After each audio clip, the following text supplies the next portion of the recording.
வணக்கம், welcome to பாணி Siddha media. இன்னைக்கு சித்தர்களை பற்றி பேச போகிறோம். டாக்டர் கிட்ட கேட்டு நிறைய விஷயங்கள் சித்தர்களை பற்றி கேட்டு தெரிஞ்சுக்க போகிறோம்.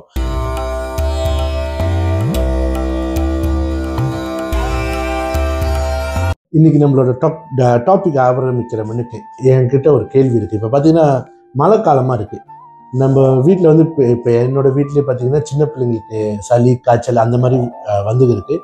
எளிய முறையில் இந்த மருந்து மாத்திரைலாம் எடுக்காம நம்மளோட உணவு முறையில் எப்படி மருந்து சாப்பிடலான்றத எக்ஸ்பிளைன் பண்ணிருங்க டாக்டர். சார், சித்தரங்க என்ன பண்ணாங்க, நவகிரகத்தை அதை வந்து தெரிஞ்சுக்கிட்டாங்க. அதை சுழற்சி என்ன, ஒரு கிரகம் எப்படி சுற்றி வருது அப்படின்னு சொல்லிட்டு. நவகிரகத்துக்கு கீழே இந்த உலகத்துல வந்து பஞ்சபூதங்கள் இயங்குது. இந்த பஞ்சபூதங்கள் என்ன பண்ணுது, பருவங்களை ஏற்படுத்துது. 4 பருவமா அதை பிரிச்சு வச்சாங்க. இப்ப கார்காலம்னா மழை காலம்னு அர்த்தம். அப்ப இந்த காலங்களுக்கு ஏற்ப உணவை மாத்தி அமைச்சாங்க. கோடை காலத்துல பாருங்க, வெண்பூசணி நிறைய சமைச்சு கொடுப்பாங்க. தயிர் குழம்பு, மோர் குழம்பு இந்த மாதிரி நிறைய போடுவாங்களா இல்லைங்களா? எல்லாம் இயற்கையா வந்து நமக்கு வந்து குளிர்ச்சியாகக்கூடிய உணவா கொடுத்தாங்க கோடை காலத்துல. இப்ப என்ன நம்மளோட வாழ்வியல் முறையில எது மழைக்காலம், எது கோடைக்காலம், எது எப்ப சாப்பிட்றோன்றது ஒரு மாதிரி மிக்ஸ்டப்ல போயிட்டு இருக்குல்ல. அதுதான் ஒரு சித்தன் இப்படி பாடினாரு, இயற்கையோடு இசைந்த வாழ்வுன்னு சொன்னாங்க. You understand the law of nature and live accordingly அப்படின்னு சொன்னாங்க. சரி, நீங்க கேட்டதுக்கு நான் பதில் சொல்லிடுறேன். பெஸ்ட் இந்த மழை காலத்துல வந்து நீங்க சாப்பிட வேண்டிய உணவு வந்து மிளகு அதிகமா சேர்த்துக்கணும். மிளகு, இஞ்சி, பூண்டு சேர்த்துக்கலாம் அதிகமா. இப்போ நம்ம தாய்மார்கள் வந்து குழந்தை பத்துக்கும் போது அவளுக்கு வந்து ஒரு நம்ம பத்திய சாப்பாடு ஒன்று கொடுப்பாங்க, பார்த்துருக்கீங்களா? அதை கூட சமைச்சு சாப்பிடலாம். நல்லா சுவையாக கொஞ்சம் சமைச்சு சாப்பிடலாம். ஏன்னா அதில் முறுக்கு திப்பிலி, அரிசி திப்பிலி இந்த மாதிரி ஜாமெல்லாம் போடுவாங்க. நான் சுலபமாக ஒன்று சொல்கிறேன், மிளகு எடுத்துக்கங்க. சாதாரண கருப்பு மிளகு தான், பிளாக் பெப்பர் சொல்கிறோமா இல்லையா, எடுத்துக்கங்க. அது சுத்தமாக கழுவி காய போட்டுருங்க. ஒரு 100 கிராம் எடுத்துக்கங்க. அதில் சட்டையில் போட்டு லேசாக வறுக்கணும். வறுக்கும் போது லைட்டாக புகை கிளம்ப, அவ்வளோதான். அந்த வறுத்தினா அதில் உள்ள காரம் போயிடும். லைட்டாக மிளகுல காரம் போயிடும். பச்சை மிளகா எசிட்ல வரும், பட்டை மிளகா அல்கலைன்ல வரும், மிளகு வந்து அல்கலைன்ல வரும். நம்மளுக்கு அல்கலைன் சத்தான் தேவை. காரமும் வேணும், அல்கலைனும் வேணும். ஒருத்தர் நல்ல பக்குவப்பட்ட ஒரு மிளகை சாப்பிட்டே வந்து ஆண்மை கூடிரும், விந்து அணுவும் கூடும். இது நம்மளுக்கு சொல்றேன் உங்கள்கிட்ட. இப்போ வரக்கூடிய அந்த இதுல சொல்லிடலாம். இப்ப நீங்க கேட்டது சளிக்கு. சளி, நோய் எதிர்ப்பு சக்தி, காய்ச்சல் வரக்கூடாது. இப்ப இந்த லேசா வருது அந்த மிளகு என்ன பண்ணுங்க, ஒரு பீங்காமங்கல போட்டு எலுமிச்சம்பழம் சாரை புழிஞ்சு முங்குற அளவுக்கு ஊத்திடணும். ஊத்திட்டு ஒரு நாள் அப்படியே ஊற வச்சிடணும். மூடி ஊற வச்சிட வேண்டியதுதான். மறுநாள் பிளாட்டான மங்கலை எடுத்து காய போட்டுடணும். அப்பதான் காய் இல்லை, இப்படி வச்சா காயாது இல்ல, குண்டா வச்சா காஞ்சிட்ட உடனே அதுக்கப்புறம் எனக்கு என்ன பண்ணுங்க, இஞ்சி இடிச்சு நல்லா இடிச்சு சாறு எடுத்து திரும்ப ஊத்தி அதில் காய போடணும். முங்குற அளவுக்கு 1 டே அதை ஊற வச்சுட்டு அதுக்கப்புறம் பிளாட் மங்கலை போட்டு காய வச்சிடணும். அதுக்கப்புறம் எடுத்து பச்சை மஞ்சளை கொண்டு வந்து இடிச்சு புளிஞ்சு சாறு எடுத்து இதுல ஊத்தி அதை வந்து ஊற வச்சுட்டு ஒரு நாள் ஃபுல்லா மூடிதான் வைக்கணும். அப்புறம் பிளாட்டான மங்கலை போட்டு காய வச்சிடணும். இதுக்கு பேர் வந்து பாவனை அப்படின்னு அர்த்தம். நம்ம வந்து எலுமிச்சை சாறு ஊத்தணுமா, இது வந்து மிளகா காரமா இல்ல வைட்டமின் சி உள்ள ஏறிச்சு. அடுத்து இஞ்சி அதுல பூந்துச்சா காய்ச்சல் வராம தடுக்கும். மஞ்சள் பூந்துச்சா ஆன்டிபயோட்டிக். 10 மிளகு இருந்தால் பகைவன் வீட்டிலும் உணவு வருதலாம் சொன்னாங்க. ஏன்னா அது பாய்சனை போகக்கூடியது மிளகு.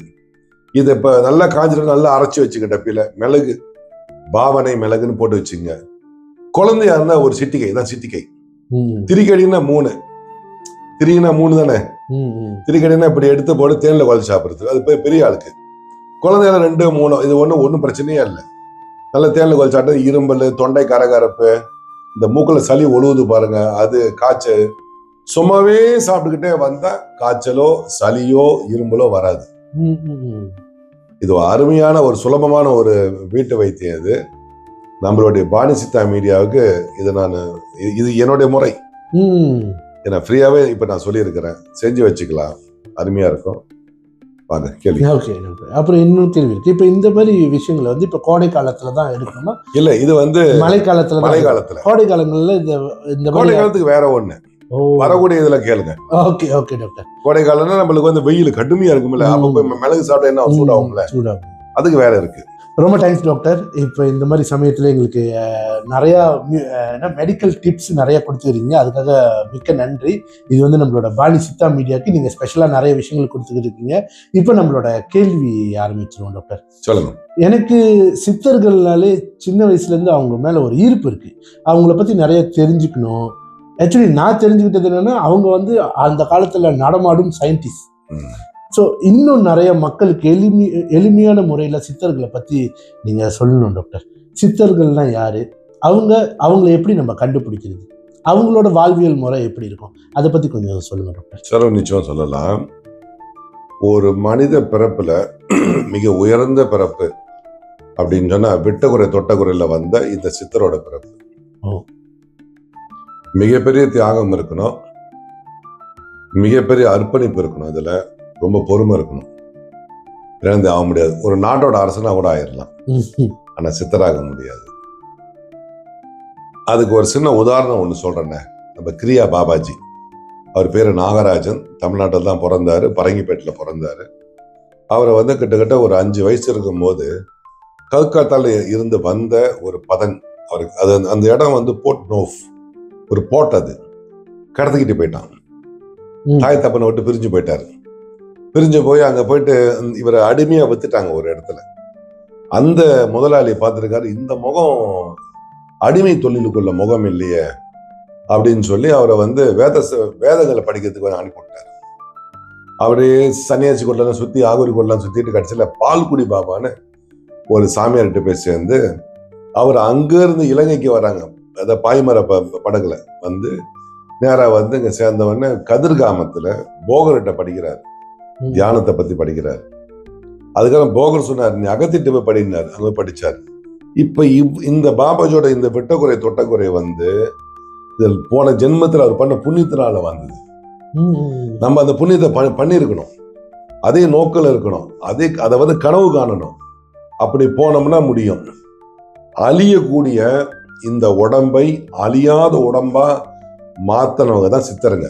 மரணம் இல்லா பெருவாழ்வுன்னு சொன்னாங்க. கேட்டுங்களா? இந்த மாதிரி போற சமயத்துல வந்து இந்த உடல் பசி பிணி சாக்காடுக்கு உட்பட்டது, பஞ்சபூதத்துக்கு உட்பட்டது. மழை பெஞ்சா சளி பிடிக்குது, வெயில் அடிச்சா வேர்க்கவே வந்துருது, காத்தடிச்சா வாதம் போந்துக்குது. இந்த பஞ்சபூதத்துக்கு அசையாத ஒரு உடம்பா அவங்க எடுத்துட்டு வந்தாங்க.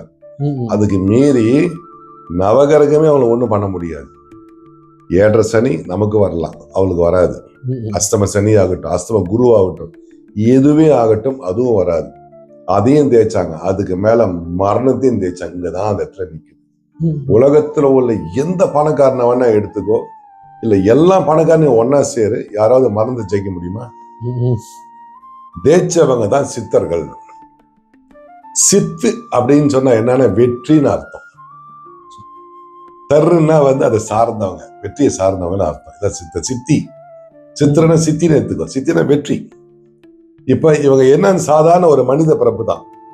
முதல்ல ஒரு ஆன்மா ஓர் அறிவு என்று சொல்லக்கூடிய தாவர வர்க்கங்களை பிறந்து, அப்புறம் பூச்சிங்கள்ல வந்து, அதுக்கப்புறம் வந்து மீன்ல வந்து, அதுக்கப்புறம் பறவையில வந்து, அதுக்கப்புறம் மிருகத்துல வந்து, அங்கிருந்து ப்ரொமோஷன் ஆகி வர்றது தான் நம்ம மனித பிறவி.